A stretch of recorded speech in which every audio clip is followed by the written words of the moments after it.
ሰላም ጤና ይስጥልን ውድ የጋሁ ቴሌቪዥን ተመልካቾቻችን እንደምን ቆያችሁ? ከሀገር ውስጥና ከባህር ማዶ የተመራረጡ ዜናዎቻችንን ይዘንላችሁ ቀርበናል። ዜናውን ወደ እናንተ እያደረስኩ ነው አክሊል ሂሩት አብራችሁ ቆይታ አደርጋለሁ። አብራችሁን ቆዩ።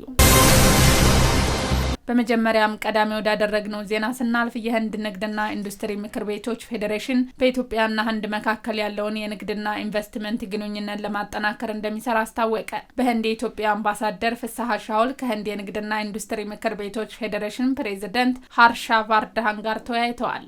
በውይይቱ ላይ በፌዴሬሽኑ ስር የሚገኙ 35 ታዋቂ ኩባንያዎች ተሳትፈዋል። አምባሳደር ፍስሐ ስለ ኢትዮጵያ ማክሮ ኢኮኖሚ ሪፎርም፣ የኢትዮጵያ የኢንቨስትመንት የትኩረት መስኮችና በዘርፉ ስላሉ እድሎች ገለጻ አድርገዋል። አምባሳደሩ የህንድ ባለሀብቶችና ኩባንያዎች በኢትዮጵያ የኢንቨስትመንት መስክ እንዲሰማሩ ጥሪ አቅርበዋል። በህንድ የኢትዮጵያ ኤምባሲና ፌዴሬሽኑ የሀገሪቱን የንግድና ኢንቨስትመንት የበለጠ ለማጠናከር እንደሚሰሩ መግለጻቸውን ከኤምባሲው የተገኘ መረጃ ያመለክታል። 14ኛው የኢትዮ ቻምበር ዓለም አቀፍ ንግድ ትርኢት የኢትዮጵያን ይግዙ በሚል መሪ ሀሳብ ከመጋቢት 4 እስከ መጋቢት 8 በአዲስ አበባ በኤግዚቢሽን ማዕከል እንደሚካሄድ ተገለጸ። የንግድ ትርኢቱን በተመለከተ የንግድና ቀጣናዊ ትስስር ሚኒስትር ዴኤታ ያስሚን ሀብረቢና የኢትዮጵያ ንግድ በዘርፉ ማህበራት ምክር ቤት ዋና ጸሐፊ ዶክተር ቀነኒሳ ለሚ መግለጫቸውን ሰጥተዋል። በመግለጫውም ንግድ ትርኢቱ የንግድና ዘርፍ ማህበራት ምክር ቤት ከንግድና ቀጣናዊ ትስስር ሚኒስቴር ጋር በመተባበር እንደተዘጋጁት ተገልጿል። በንግድ ትርኢቱ ለኢንዱስትሪ ልማት እድገት፣ ለስራ ዕድል ፈጠራና ለንግድ ስራ መስፋፋት የሚያግዙ ቴክኖሎጂዎች የሚቀርቡበት እንደሆነም ተመላክቷል። ለ5 ቀናት በሚቆየው የንግድ ትርኢት ከዓለም አቀፍ የንግድ ተቋማትና የሀገር ውስጥ የኢንተርፕራይዞች ምርቶቻቸውን እንደሚያቀርቡም ተመላክቷል። ለዝርዝር ወደ ያዝናቸው ዜናዎቻችን ስናልፍ ኢትዮጵያና የዓለም አቀፍ የቴሌኮሙኒኬሽን ህብረት በዲጂታል ትራንስፎርሜሽን ያላቸውን ትብብር ለማጠናከር እንደሚሰሩ ገለጹ። የኢኖቬሽንና ቴክኖሎጂ ሚኒስትር ዶክተር በለጠ ሞላ ከዓለም አቀፍ የቴሌኮሙኒኬሽን ህብረት የአፍሪካ ቀጣና ዳይሬክተር ዶክተር ኢማኑኤል ምናሴ በጽህፈት ቤታቸው ተቀብለው አነጋግረዋል። ብሌን ተሾመ ዝርዝር አላት። ኢትዮጵያና ዓለም አቀፍ የቴሌኮሙኒኬሽን ህብረት በዲጂታል ትራንስፎርሜሽን ያላቸውን ትብብር ለማጠናከር እንደሚሰሩ ገለጹ። የኢኖቬሽንና ቴክኖሎጂ ሚኒስትር ዶክተር በለጠ ሞላ ከዓለም አቀፍ የቴሌኮሙኒኬሽን ህብረት የአፍሪካ ቀጣና ዳይሬክተር ዶክተር ኢማኑኤል ምናሴን በጽህፈት ቤታቸው ተቀብለው አነጋግረዋል። ውይይቱ በኢትዮጵያ የዲጂታል ትራንስፎርሜሽን ስትራቴጂ ትግበራ ላይ በትብብር መስራት በሚቻልበት ሁኔታ ላይ ያተኮረ ነው። የኢኖቬሽንና ቴክኖሎጂ ሚኒስትር ዶክተር በለጠ ሞላ ኢትዮጵያ የዲጂታል ኢኮኖሚ ግንባታ ላይ ልዩ ትኩረት በመስጠት አጋር አካላት ጋር በትብብር እየሰራች ነው ብለዋል። ኢትዮጵያ የኢኮኖሚ እድገት መፋጠንና የዲጂታል ትራንስፎርሜሽንን እውን ለማድረግ ወሳኝ ነው ያሉት ሚኒስትሩ በዲጂታል ኢኮኖሚ ላይ በትብብር በመስራት የዲጂታል ቴክኖሎጂ ተጠቃሚነትና ባለቤትነትን ለማረጋገጥ እንደሚያስችል አመላክተዋል። ኢትዮጵያ ወደ ሁለንተናዊ ኢኮኖሚ እድገት ለማሻገር በሚያስችለው የዲጂታል ቴክኖሎጂ ላይ እምርታ እድገት ለማምጣት የሚያስችሉ የትብብር ስራዎችን በማጠናከር የዲጂታል ኢኮኖሚን እድገት ለማሳካት እንደሚሰራ ተናግረዋል። ሚኒስትሩ በኢትዮጵያ በዲጂታል ዘርፍ ሁሉን አቀፍ ስራ እያከናወነች መሆኑን ገልጸዋል። ዓለም አቀፍ የቴሌኮም ህብረት በበኩሉ የሚወጡት የሀገራት ኢንፎርሜሽንና ኮሚኒኬሽን ቴክኖሎጂ ደረጃ ፍትሃዊነትና የሀገራትን ወቅታዊ ስራዎችን ከግምት ውስጥ ያስገቡ መሆን እንዳለባቸው ተናግረዋል። የዓለም አቀፍ የኮሚኒኬሽን ህብረት የአፍሪካ ቀጣና ዳይሬክተር ዶክተር ኢማኑኤል ምናሴ ኢትዮጵያ በዲጂታል ዘርፍ የያዘችው ግብ እንዲሳካ ተቋማቸው በትብብር እንደሚሰራ አመላክተዋል። ህብረቱ የኢትዮጵያ ዲጂታል ትራንስፎርሜሽን ትግበራን ለማሳለጥ እየተከናወኑ ላሉ ስራዎች ድጋፍ የማድረግ ፍላጎት እንዳለውም ተናግረዋል። በቀጣይ በዓለም አቀፍ ደረጃ ኢትዮጵያን አስመልክቶ የሚወጡ መረጃዎች ከኢትዮጵያ ጋር በቅርበት እንደሚሰራ መግለጻቸውን ከኮሙኒኬሽኑ የተገኘ መረጃ ያመለክታል። ኢትዮጵያ የአየር ንብረት ለውጥን ለመቋቋም እያከናወነቻቸው ያሉ ተግባራት ውጤታማ እንዲሆኑ ዩኒቨርሲቲዎች በምርምር ማገዝ ይጠበቅባቸዋል ሲሉ የፕላንና ልማት ሚኒስትር ዶክተር ፍጹም አሰፋ ገለጹ።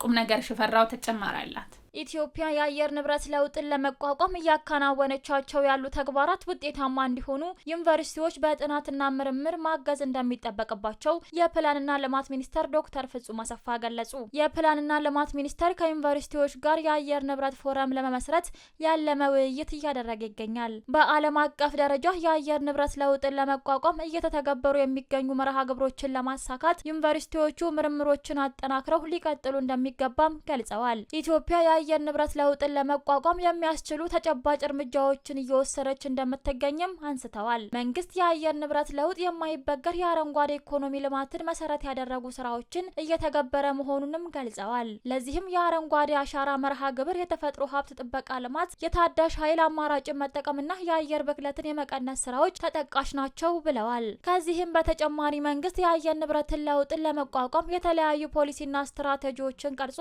እየተገበረ እንደሚገኝም አብራርተዋል። በሀገር አቀፍም ሆነ በዓለም አቀፍ ደረጃ ተግዳሮት ሆኖ የመጣውን የአየር ንብረት ለውጥን ለመክታት የሚደረገውን ጥረት በጥናትና ምርምር ማገዝ ያስፈልጋል ብለዋል። በተጨማሪም ኢትዮጵያ እያደረገቻቸው ያሉትን ጥረቶች ለዓለም በማሳወቅ በኩል መስራት እንደሚያስፈልግ ጠቅሰው በዓለም አቀፍ ደረጃ የአየር ንብረት ፋይናንስ ለማፈላለግ የሚደረገውን ድርድር ማገዝ እንደሚገባም ገልጸዋል።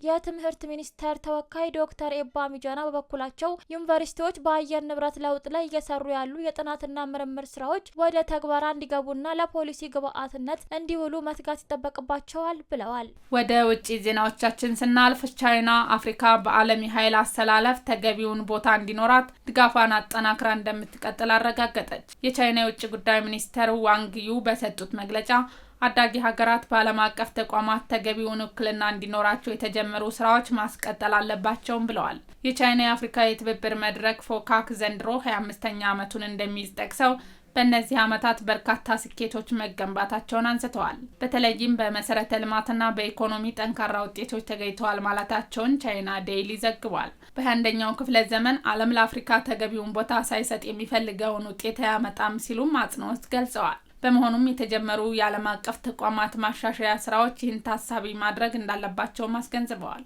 አፍሪካ የመጪውን ዓለም ወሳኝ መሆኗን ጠቅሰው አህጉሪቱ በመሰረተ ልማት ከማስተሳሰር ባለፈ የምግብ ዋስትናን እንድታረጋግጥ ቻይና ድጋፏን ትቀጥላለችም ብለዋል።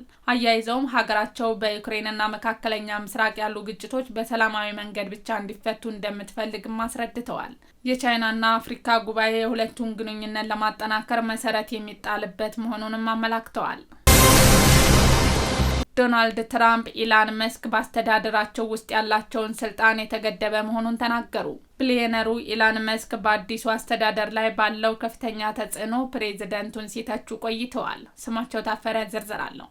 ዶናልድ ትራምፕ ከአስተዳደራቸው ከፍተኛ ባለስልጣን ጋር ባደረጉት ስብሰባ ኤለን መስክ ምክረ ሀሳብ መስጠት እንጂ ብቻቸውን ውሳኔ መወሰን አይችሉም ሲሉ መናገራቸው ተደምጧል። በአሜሪካው ፕሬዝዳንት ዶናልድ ትራምፕና በዓለማችን ቁጥር አንዱ ባለሀብት ኤለን መስክ መካከል ስንጠቃ ስለመፈጠሩ የአሜሪካ ሚዲያዎች እየዘገቡ ይገኛሉ። ቢሊየነሩ በአስተዳደሩ ውስጥ አሉ በሚባሉ ከፍተኛ ተጽዕኖ የሰላ ትችት ሰለባ ሆነው የሰነበቱ ፕሬዝዳንቱ በመጨረሻም ለሁኔታው ምላሽ ለመስጠት መወሰናቸው ተሰምቷል። ዶናልድ ትራምፕ ካቢኔዎቻቸውና ከሌሎች የመንግስት ከፍተኛ ባለስልጣን ጋር ባደረጉት ውይይት ለምትመሩት ዘርፍ ኃላፊነት እናንተው እንጂ ኤለን መስክ አይደሉም ሲሉ ምክረ ሀሳባቸውን የመስጠት እንጂ በቅጥር ፖሊሲዎቻቸው ላይ መወሰን ስልጣን የላቸውም ሲሉም ተናግረዋል። የመንግስት መስሪያ ቤቶችና ሰራተኞች የስራ አፈጻጸምን ለመፈተሽ በትራምፕ የተሾሙት ኤለን መስክ በመላው አሜሪካ በሺዎች የሚቆጠሩ ሰዎች ከመንግስት ስራ እንዲፈናቀሉ እንዲሁም ከፍተኛ የስራ ቅነሳ እንዲደረግን በተደጋጋሚ ሲዝቱ ተስተውለዋል። የቢሊየነሩ እንቅስቃሴ በፍርድ